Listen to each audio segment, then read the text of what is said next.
Mahkota di atas Bafuon, kisah Raja Udayaditya Farmanduguau dari Khmer. Prolog, bayi dari dinasti Mahidarapura. Di suatu pagi yang berselimut embun, di tanah Khmer yang dikelilingi hutan tropis lebat dan sawah berundak, lahirlah seorang bayi laki-laki yang kelak akan membawa cahaya baru bagi kerajaannya. Suara tangisnya menggema di pavilion istana, bercampur dengan kidung para Brahmana yang mengumandangkan doa suci bagi Dewa Siwa.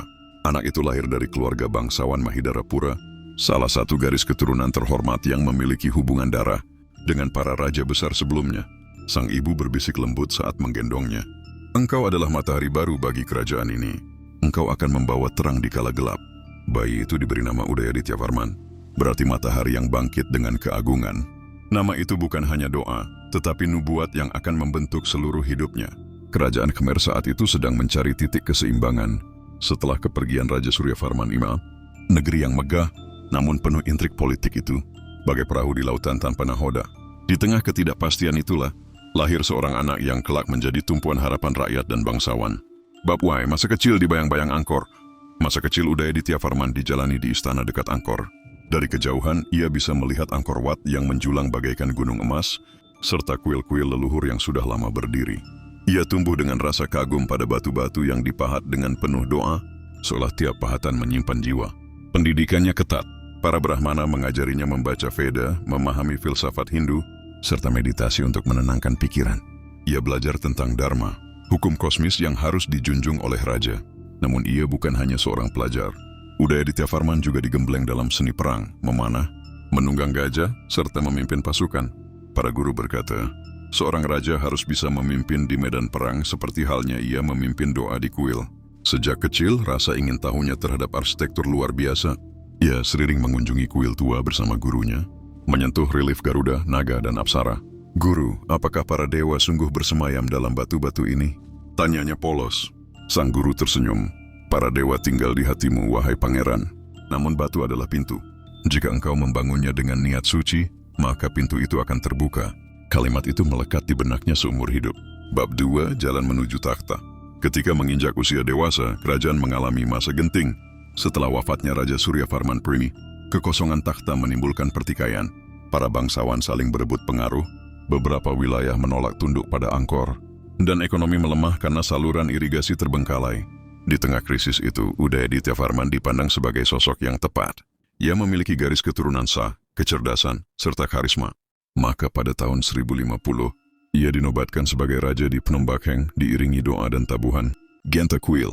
Rakyat berbaris menyambutnya. Para Brahmana menyalakan api suci. Asap dupa menjulang ke langit. Daswan bergerak seolah turut memberkati.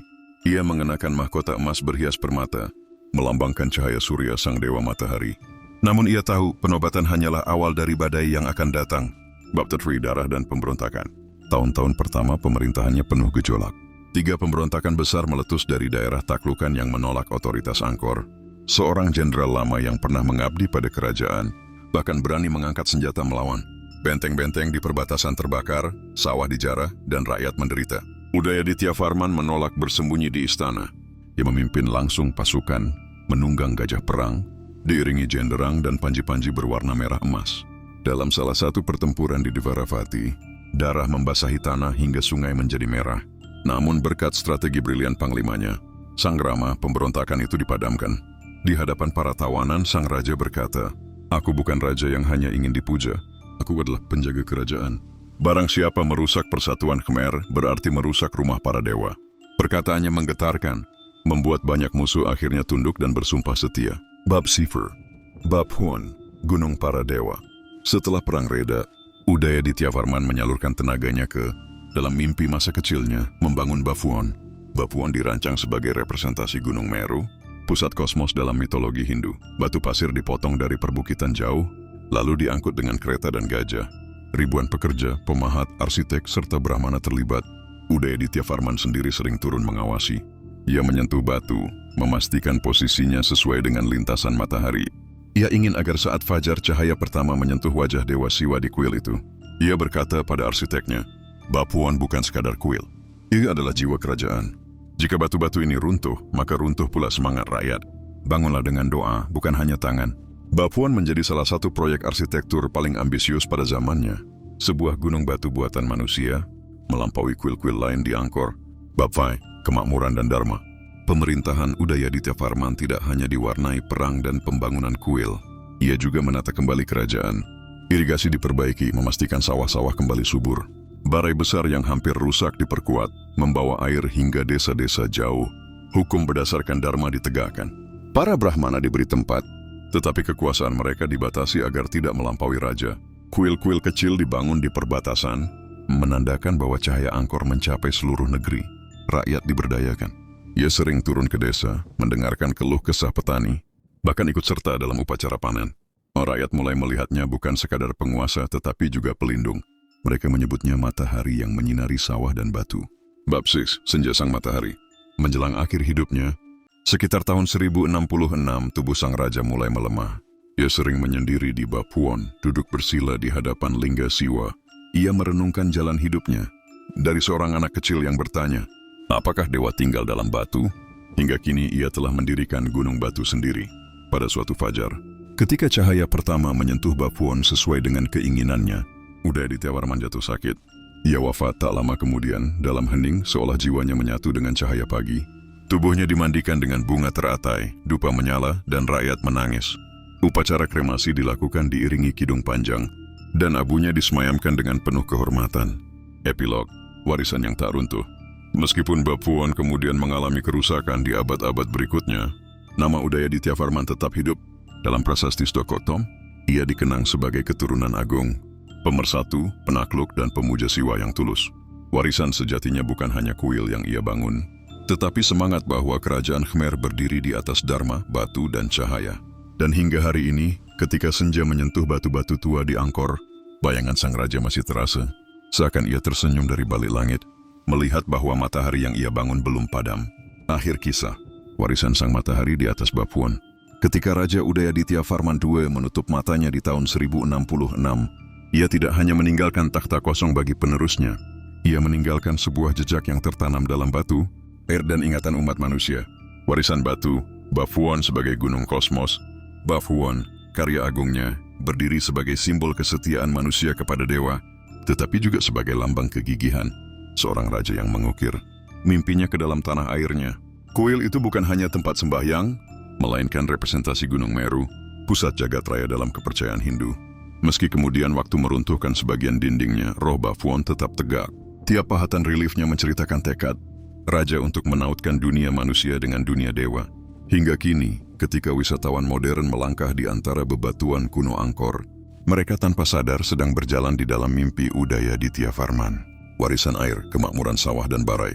Tidak hanya kuil yang ia tinggalkan, Udayaditya Varman memperkuat sistem irigasi yang menopang kehidupan rakyat Khmer.